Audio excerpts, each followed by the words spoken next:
புதிய மதுபான தொழிற்சாலை உரிமம் வழங்குவதில் பல்வேறு ஊழல் முறைகேடுகள் நடந்திருப்பதால் சிபிஐ விசாரணை நடத்தக் கோரி மாநில காங்கிரஸ் கட்சி தலைவர் வைத்திலிங்கம் எம்பி தலைமையில் முன்னாள் முதலமைச்சர் நாராயணசாமி, காங்கிரஸ் சட்டமன்ற கட்சித் தலைவர் வைத்தியநாதன், முன்னாள் அரசு கொறடா அனந்தராமன், முன்னாள் சட்டமன்ற உறுப்பினர் கார்த்திகேயன் உள்ளிட்ட காங்கிரஸ் நிர்வாகிகள் துணைநிலை ஆளுநரிடம் மனு அளித்தனர்.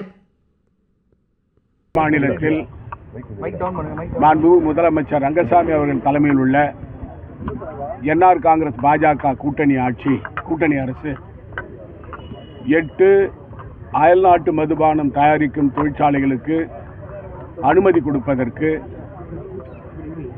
அவர்கள் தங்களுடைய அமைச்சரவையிலே முடிவு செய்து அது இப்பொழுது ஆளுநருக்கு வர இருக்கிறது.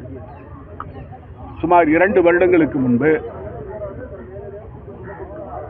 ரங்கசாமி அவர்கள் அவருடைய அமைச்சரவையில் அல்லது அவருடைய இலாக்காவில்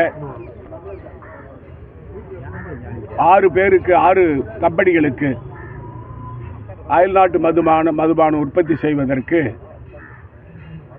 அனுமதி கொடுத்து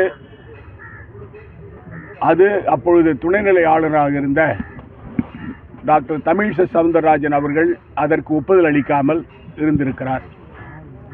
இதற்கு இடையில் அந்த மதுபான தொழிற்சாலைகளுக்கு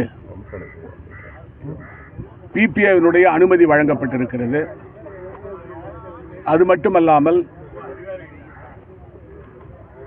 தொழில்துறையானது அந்த கம்பெனிகளுக்கு தொழில் துவங்குவதற்கு முதல் கட்ட அனுமதியை கொடுத்திருக்கிறார்கள். அது துணைநிலை